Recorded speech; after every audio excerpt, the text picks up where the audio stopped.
नमस्कार, आप सभी का मेरी शेड डेंटल क्लिनिक चैनल में स्वागत है। आज मैं आपको बताऊंगा दांतों में जब कैविटी बन जाती है उसका हम कैसे इलाज करते हैं। तो जैसे मैंने पिछले बार आपको बताया था कि दांतों में कैविटी जो है दांत के किसी भी जगह पे, चाहे ये ऊपर का हिस्सा हो या साइड का हिस्सा हो या बीच का हिस्सा हो, कहीं पे भी बन सकती है। और जब कैविटी बन जाती है तो उसका जो है उसका अगर आप देखेंगे कभी अपने शीशे में तो आपको दांतों के ऊपर जो है ब्लैक स्पॉट इस टाइप का नज़र आएगा। इससे आप देखिए कि आपके दांतों में कैविटी हो गई। दांत में कैविटी बनने का जो कारण है उससे दांत आपका जो ऊपर की लेयर एनामल है, ये एनामल लेयर हार्ड होती है। इसके नीचे की लेयर जो होती है डेंटिन, ये सॉफ्ट होती है, पीले रंग की जो देख रहे हैं आप। और इसके नीचे अंदर जो है वो पल्प होती है। तो ऊपर की एनामल जो है बड़ा हार्ड होता है। हार्ड में जो आपको बारीक सा एक कैविटी नजर आएगी, बारीक सा गड्ढा कह लीजिए, सुराख कह लीजिए। लेकिन जहाँ जैसी वो डेंटिन में पहुँचता है तो डेंटिन सॉफ्टवेयर वहाँ पे बहुत तेज़ी से कैविटी जो है बढ़ती है। और बढ़ती क्या है, मतलब एक तरीके से दांत आपका ज़्यादा गलना शुरू हो जाता है।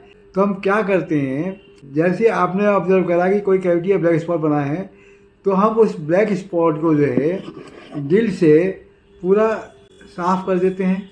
कोई सॉफ्ट टिश्यूज नहीं रहता। और कोई भी फिलिंग मटेरियल, किसी पहले सिल्वर होती थी, अब सिल्वर लोग भरवाना पसंद नहीं करते हैं, वाइट मेटल आ गया है जो कि दांत के रंग का होता है, उसकी फिलिंग हम कर देते हैं।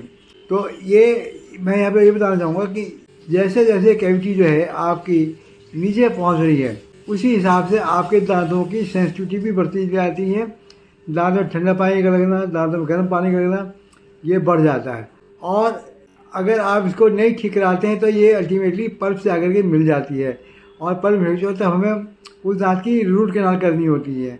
तो मैं आपको ये कहना चाहूँगा कि जैसे ही अगर आपको दिखाई देता है कोई ब्लैक स्पॉट आपके दांत में बन रहा है तो तुरंत आकर के अपने डेंटिस्ट को आगे दिखाइए और उसकी सलाह मानकर उसकी फिलिंग करा लीजिए। होता क्या है, लापरवाही हम करते हैं कि अच्छा देख लेंगे, कर लेंगे, अभी कोई तकलीफ नहीं हुई है, वो धीरे बढ़ के चली जाती है, सेंसिटिव और बढ़ जाती है और दांत आपका ज़्यादा डिके होने लगता है। ज़्यादा डिके होने हो कि कैविटी बढ़ी और दांत का स्ट्रक्चर ज़्यादा काटना पड़ता है और दांत आपका कमज़ोर हो जाता है। तब उसमें हमें कैपिंग भी करनी पड़ती है, दांत के चारों जो है उस पर कवर भी चढ़ाना पड़ता है। तो इसमें जो है आपको मैं यही बताना चाहूँगा कि इनिशियली जो है आकर के अगर आप दांतों में ट्रीटमेंट करा लेते हैं तो कटिंग कम करनी पड़ती है। देर से आएंगे ज़्यादा कटिंग करनी पड़ेगी और देर से आएंगे तो रूट कैनाल करनी पड़ेगी। आप एक बार मैं आपको फिर से दोबारा से समझाता हूँ इसके अंदर कि कैसे कैसे क्या क्या स्टेजेस हैं। और वो स्टेज जो है बोलूँ देखिए, ये पहली पिक्चर है, यहाँ पे ये एनामल है, ये डेंटिन है, ये पल्प है। तो कैविटी यहाँ पे या कहीं पे भी शुरू हो सकती है, बीच में भी शुरू हो सकती है। एनामल का हिस्सा मजबूत या स्ट्रॉन्ग होने की वजह से कम गलता है, लेकिन अंदर कैविटी जो है जैसे एक घड़ा होता है, मुंह इसका छोटा है लेकिन अंदर पेट से बहुत बड़ा होता है, उससे आपसे कैविटी बढ़ जाती है। और यही कैविटी जो है इसमें आपके दांतों में सेंसिटिविटी, दर्द या ठंडा लगना महसूस होता है। तो हम क्या करते हैं, हम इतने हिस्से को गला करके इतना हिस्सा हम निकाल देते हैं जो ये गला हिस्सा होता है और उसमें उसी जगह पे फिर हम सिल्वर या वाइट फिलिंग मटेरियल कर देते हैं। और इसमें अगर ज़्यादा खराब होता है तो दांतों में फिर हमें जो है उसके ऊपर कवर भी चढ़ाना पड़ता है क्योंकि दांत कमज़ोर हो जाता है। तो ये आज मैंने आपको बताया कैविटी के बारे में। कैविटी को साफ़ करा और उसमें सॉफ्ट टिश्यू सब निकाले और उसमें फिलिंग कर दी, जो कि पहले चांदी से करते हैं, वाइट मेटल से करते हैं।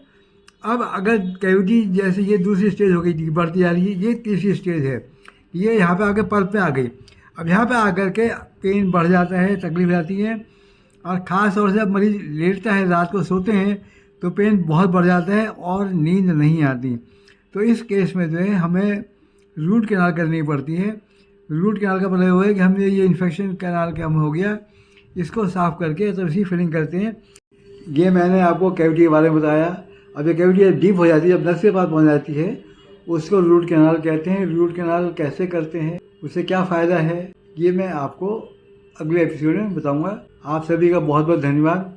मेरा चैनल लाइक कीजिए, शेयर कीजिए और औरों को भी अपने बताइए।